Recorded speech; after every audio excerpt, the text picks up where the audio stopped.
আমি এসেছি আপনার কাছে কেন? একটা প্রপোজাল নিয়ে। কিসের? বিয়ের। কার? আমাদের দুজনের।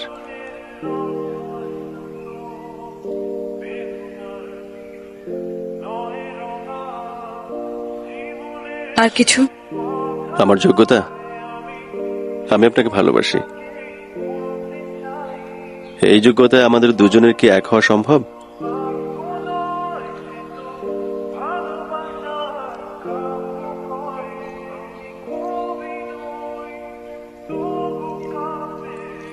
শুনুন,